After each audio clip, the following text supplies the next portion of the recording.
ರಾಜ್ಯದಲ್ಲಿ ಜಿಎಸ್ಟಿ ಕಿರಿಕಿರಿ ಶುರುವಾಗಿದೆ. ವ್ಯಾಪಾರಿಗಳಿಗೆ ತೆರಿಗೆ ಇಲಾಖೆ ನೋಟಿಸ್ ಅನ್ನು ಕೊಡ್ತಾ ಇದೆ. ಆದ್ರಿಂದ ವ್ಯಾಪಾರಿಗಳು ಕಂಗಾಲಾಗಿದ್ದಾರೆ. ನಾವ್ ಏನ್ ಮಾಡಬೇಕು, ಎಲ್ಲಿ ಹೋಗಬೇಕು, ಲಕ್ಷ ಲಕ್ಷ ನಮಗೆ ಜಿಎಸ್ಟಿಯನ್ನ ಕಟ್ಟಿ ಅಂತಂದ್ರೆ ನಾವು ಏನಪ್ಪಾ ಮಾಡಬೇಕು ಅಂತಿದ್ದಾರೆ. ನೋಡಿ, ಇನ್ನೊಂದು ಪ್ರಮುಖವಾದಂತಹ ವಿಚಾರ ಅಂತಂದ್ರೆ ವೀಕ್ಷಕರು ಎಲ್ಲರೂ ಕೂಡ ಗೊಂದಲದಲ್ಲಿದ್ದಾರೆ. ಇದು ಕೇಂದ್ರ ಸರ್ಕಾರ ಹೇರಿರುವಂತಹ ಜಿಎಸ್ಟಿನ ಅಥವಾ ಸ್ಟೇಟ್ ಗವರ್ಮೆಂಟ್ ಹೇರಿರುವಂತಹ ಜಿಎಸ್ಟಿನ ಅಂತೇಳಿ ಕಂಗಾಲಾಗಿದ್ದಾರೆ. ನೋ ಡೌಟ್ ಇದು SGST ಅರ್ಥ ಆಗಿರ್ಬೇಕು ಅಂತ ಅನ್ಕೋತೀನಿ. ಈ ರಿಪೋರ್ಟ್ ನೋಡ್ಕೊಂಡು ಬನ್ನಿ.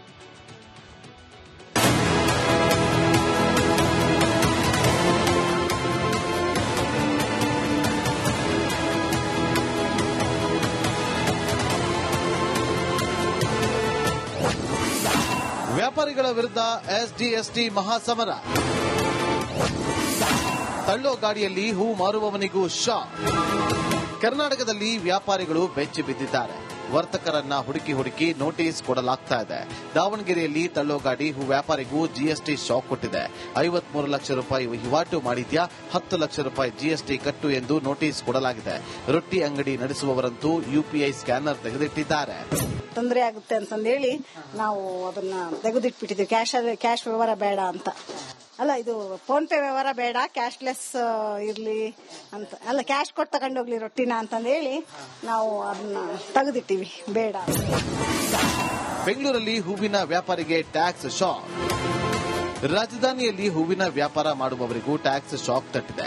2 ವರ್ಷದಲ್ಲಿ 55 ಲಕ್ಷ ರೂಪಾಯಿ ವ್ಯವಹಾರ ಆಗಿದೆ. 10 ಲಕ್ಷ ವಾಣಿಜ್ಯ ತೆರಿಗೆ ಕಟ್ಟುವಂತೆ ಹೇಳ್ತಿದ್ದಾರೆ. ಒಂದೇ ಬಾರಿ ಕಟ್ಟಿ ಅಂದ್ರೆ ಆತ್ಮಹತ್ಯೆ ಮಾಡಿಕೊಳ್ಳುತ್ತೀವಿ ಎಂದು ವ್ಯಾಪಾರಿ ಕಣ್ಣೀರ್ ಹಾಕಿದ್ರು. 53 ಲಕ್ಷ ಟ್ರಾನ್ಸಾಕ್ಷನ್ ಮಾಡಿದೀರಾ, ಅದಕ್ಕೆ ಎಷ್ಟು ಕಟ್ಟಬೇಕು ಅಷ್ಟು GST ಕಟ್ಟಬೇಕು ಅಂತ ಬಂದೈತೆ ಸರ್.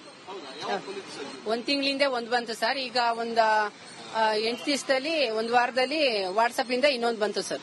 ಭಯನೇ ಆಯ್ತು ಸರ್. ನಾವು ಊರಿಂದ ಊರ್ ಬಿಟ್ಟು ಬೆಂಗಳೂರು ಬಂದಿರೋದು ಸಾಲಾಗಿರ ತೀರ್ಸ್ಕೊಳ್ಳೋಣ ಅಂತ.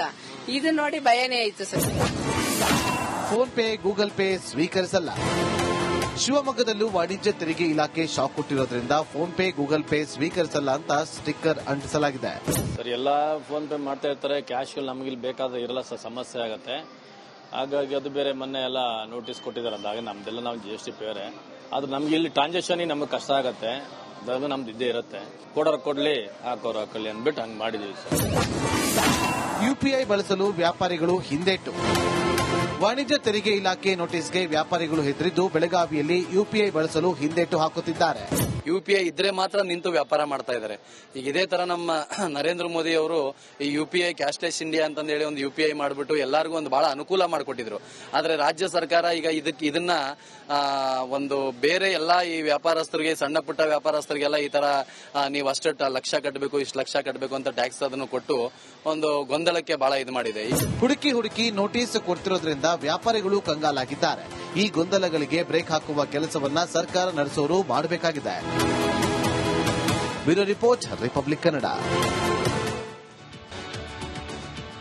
ರಾಜ್ಯದಲ್ಲಿ ಜಿಎಸ್ಟಿ ಕಿರಿಕಿರಿ ಶುರುವಾಗಿದೆ. ವ್ಯಾಪಾರಿಗಳಿಗೆ ತೆರಿಗೆ ಇಲಾಖೆ ನೋಟಿಸ್ ಅನ್ನು ಕೊಡ್ತಾ ಇದೆ. ಆದ್ರಿಂದ ವ್ಯಾಪಾರಿಗಳು ಕಂಗಾಲಾಗಿದ್ದಾರೆ.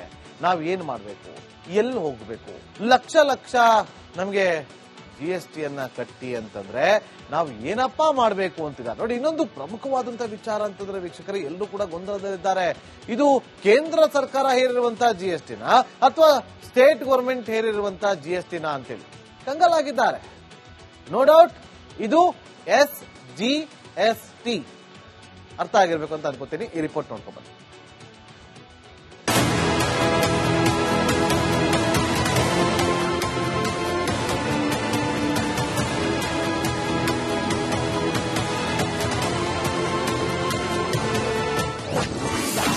ವ್ಯಾಪಾರಿಗಳ ವಿರುದ್ಧ SGST ಮಹಾಸಮರ. ತಳ್ಳೋ ಗಾಡಿಯಲ್ಲಿ ಹೂ ಮಾರುವವನಿಗೂ ಶಾಕ್. ಕರ್ನಾಟಕದಲ್ಲಿ ವ್ಯಾಪಾರಿಗಳು ಬೆಚ್ಚಿ ಬಿದ್ದಿದ್ದಾರೆ. ವರ್ತಕರನ್ನ ಹುಡುಕಿ ನೋಟಿಸ್ ಕೊಡಲಾಗ್ತಾ ಇದೆ. ದಾವಣಗೆರೆಯಲ್ಲಿ ತಳ್ಳೋ ಗಾಡಿ ಹೂ ವ್ಯಾಪಾರಿಗೂ GST ಶಾಕ್ ಕೊಟ್ಟಿದೆ. 53 ಲಕ್ಷ ರೂಪಾಯಿ ವಹಿವಾಟು ಮಾಡಿದ್ಯಾ, 10 ಲಕ್ಷ ರೂಪಾಯಿ GST ಕಟ್ಟು ಎಂದು ನೋಟಿಸ್ ಕೊಡಲಾಗಿದೆ. ರೊಟ್ಟಿ ಅಂಗಡಿ ನಡೆಸುವವರಂತೂ UPI ಸ್ಕ್ಯಾನರ್ ತೆಗೆದಿಟ್ಟಿದ್ದಾರೆ. ತೊಂದರೆ ಆಗುತ್ತೆ ಅಂತಂದೇಳಿ ನಾವು ಅದನ್ನ ತೆಗೆದಿಟ್ಬಿಟ್ಟಿದ್ವಿ. ಕ್ಯಾಶ್ ವ್ಯವಹಾರ ಬೇಡ ಅಂತ.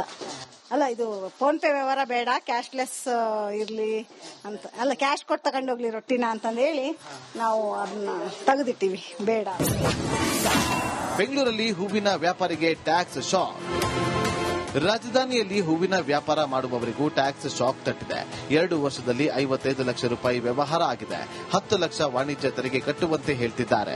ಒಂದೇ ಬಾರಿ ಕಟ್ಟಿ ಅಂದ್ರೆ ಆತ್ಮಹತ್ಯೆ ಮಾಡಿಕೊಳ್ಳುತ್ತೀವಿ ಎಂದು ವ್ಯಾಪಾರಿ ಕಣ್ಣೀರ್ ಹಾಕಿದ್ರು. 53 ಲಕ್ಷ ಟ್ರಾನ್ಸಾಕ್ಷನ್ ಮಾಡಿದೀರಾ, ಅದಕ್ಕೆ ಎಷ್ಟು ಕಟ್ಟಬೇಕು ಅಷ್ಟು GST ಕಟ್ಟಬೇಕು ಅಂತ ಬಂದೈತೆ ಸರ್. 1 ತಿಂಗಳಿಂದ ಒಂದು ಬಂತು ಸರ್. ಈಗ ಒಂದು 8 ದಿವಸದಲ್ಲಿ 1 ವಾರದಲ್ಲಿ ವಾಟ್ಸ್ಆಪ್ ಇಂದ ಇನ್ನೊಂದು ಬಂತು ಸರ್. ಭಯನೇ ಆಯ್ತು ಸರ್. ನಾವು ಊರಿಂದ ಊರ್ ಬಿಟ್ಟು ಬೆಂಗಳೂರು ಬಂದಿರೋದು ಸಾಲಾಗಿರ ತೀರ್ಸ್ಕೊಳ್ಳೋಣ ಅಂತ. ಇದು ನೋಡಿ ಭಯನೇ ಆಯ್ತು sir. PhonePe, Google Pay ಸ್ವೀಕರಿಸಲ್ಲ. ಶಿವಮೊಗ್ಗದಲ್ಲೂ ವಾಣಿಜ್ಯ ತೆರಿಗೆ ಇಲಾಖೆ ಶಾಕ್ ಕೊಟ್ಟಿರೋದ್ರಿಂದ ಫೋನ್ ಪೇ, ಗೂಗಲ್ ಪೇ ಸ್ವೀಕರಿಸಲ್ಲ ಅಂತ ಸ್ಟಿಕ್ಕರ್ ಅಂಟಿಸಲಾಗಿದೆ. ಸರ್ ಎಲ್ಲಾ ಫೋನ್ ಪೇ ಮಾಡ್ತಾ ಇರ್ತಾರೆ, ಕ್ಯಾಶ್ ನಮಗೆ ಬೇಕಾದ ಇರಲ್ಲ ಸರ್, ಸಮಸ್ಯೆ ಆಗತ್ತೆ. ಹಾಗಾಗಿ ಅದು ಬೇರೆ ಮೊನ್ನೆ ಎಲ್ಲ ನೋಟಿಸ್ ಕೊಟ್ಟಿದ್ದಾರೆ. ಅಂದಾಗ ನಮ್ದೆಲ್ಲ ನಾವು GST ಪೇರೆ, ಆದ್ರೆ ನಮ್ಗೆ ಇಲ್ಲಿ ಟ್ರಾನ್ಸಾಕ್ಷನ್ ನಮಗೆ ಕಷ್ಟ ಆಗತ್ತೆ. ಅದು ನಮ್ದು ಇದ್ದೇ ಇರುತ್ತೆ. ಕೊಡೋರು ಕೊಡ್ಲಿ, ಹಾಕೋರು ಹಾಕೊಳ್ಳಿ ಅಂದ್ಬಿಟ್ಟು ಹಂಗೆ ಮಾಡಿದೀವಿ ಸರ್. UPI ಬಳಸಲು ವ್ಯಾಪಾರಿಗಳು ಹಿಂದೇಟು. ವಾಣಿಜ್ಯ ತೆರಿಗೆ ಇಲಾಖೆ ನೋಟಿಸ್ಗೆ ವ್ಯಾಪಾರಿಗಳು ಹೆದರಿದ್ದು ಬೆಳಗಾವಿಯಲ್ಲಿ UPI ಬಳಸಲು ಹಿಂದೇಟು ಹಾಕುತ್ತಿದ್ದಾರೆ. UPI ಇದ್ರೆ ಮಾತ್ರ ನಿಂತು ವ್ಯಾಪಾರ ಮಾಡ್ತಾ ಇದ್ದಾರೆ. ಈಗ ಇದೇ ತರ ನಮ್ಮ ನರೇಂದ್ರ ಮೋದಿ ಅವರು ಈ UPI ಕ್ಯಾಶ್ಲೆಸ್ ಇಂಡಿಯಾ ಅಂತಂದೇಳಿ ಒಂದು UPI ಮಾಡಿಬಿಟ್ಟು ಎಲ್ಲರಿಗೂ ಒಂದು ಬಹಳ ಅನುಕೂಲ ಮಾಡಿಕೊಟ್ಟಿದ್ರು. ಆದ್ರೆ ರಾಜ್ಯ ಸರ್ಕಾರ ಈಗ ಇದನ್ನ ಒಂದು ಬೇರೆ ಎಲ್ಲಾ ಈ ವ್ಯಾಪಾರಸ್ಥರಿಗೆ, ಸಣ್ಣ ಪುಟ್ಟ ವ್ಯಾಪಾರಸ್ಥರಿಗೆಲ್ಲ ಈ ತರ ನೀವು ಅಷ್ಟು ಲಕ್ಷ ಕಟ್ಟಬೇಕು, ಇಷ್ಟು ಲಕ್ಷ ಕಟ್ಟಬೇಕು ಅಂತ ಟ್ಯಾಕ್ಸ್ ಅದನ್ನು ಕೊಟ್ಟು ಒಂದು ಗೊಂದಲಕ್ಕೆ ಬಹಳ ಇದು ಮಾಡಿದೆ. ಹುಡುಕಿ ನೋಟಿಸ್ ಕೊಡ್ತಿರೋದ್ರಿಂದ ವ್ಯಾಪಾರಿಗಳು ಕಂಗಾಲಾಗಿದ್ದಾರೆ. ಈ ಗೊಂದಲಗಳಿಗೆ ಬ್ರೇಕ್ ಹಾಕುವ ಕೆಲಸವನ್ನ ಸರ್ಕಾರ ನಡೆಸೋರು ಮಾಡಬೇಕಾಗಿದೆ. Bureau report, republic Kannada. ರಾಜ್ಯದಲ್ಲಿ GST ಕಿರಿಕಿರಿ ಶುರುವಾಗಿದೆ. ವ್ಯಾಪಾರಿಗಳಿಗೆ ತೆರಿಗೆ ಇಲಾಖೆ ನೋಟಿಸ್ ಅನ್ನು ಕೊಡ್ತಾ ಇದೆ. ಆದ್ರಿಂದ ವ್ಯಾಪಾರಿಗಳು ಕಂಗಾಲಾಗಿದ್ದಾರೆ. ನಾವು ಏನ್ ಮಾಡಬೇಕು, ಎಲ್ಲಿ ಹೋಗಬೇಕು, ಲಕ್ಷ ನಮಗೆ GST ಅನ್ನ ಕಟ್ಟಿ ಅಂತಂದ್ರೆ ನಾವು ಏನಪ್ಪಾ ಮಾಡಬೇಕು ಅಂತಿದ್ದಾರೆ. ನೋಡಿ, ಇನ್ನೊಂದು ಪ್ರಮುಖವಾದಂತಹ ವಿಚಾರ ಅಂತಂದ್ರೆ ವೀಕ್ಷಕರು ಎಲ್ಲರೂ ಕೂಡ ಗೊಂದಲದಲ್ಲಿದ್ದಾರೆ. ಇದು ಕೇಂದ್ರ ಸರ್ಕಾರ ಹೇರಿರುವಂತಹ GST ನ ಅಥವಾ ಸ್ಟೇಟ್ ಗವರ್ಮೆಂಟ್ ಹೇರಿರುವಂತಹ GST ನ ಅಂತೇಳಿ ಕಂಗಾಲಾಗಿದ್ದಾರೆ. ನೋ ಡೌಟ್ ಇದು SGST ಅರ್ಥ ಆಗಿರ್ಬೇಕು ಅಂತ ಅನ್ಕೋತೀನಿ. ಈ ರಿಪೋರ್ಟ್ ನೋಡ್ಕೊಂಡ್ಬನ್ನಿ.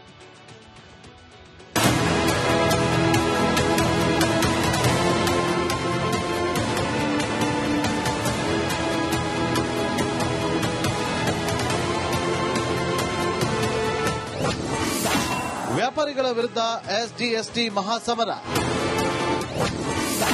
ತಳ್ಳೋ ಗಾಡಿಯಲ್ಲಿ ಹೂ ಮಾರುವವನಿಗೂ ಶಾಕ್.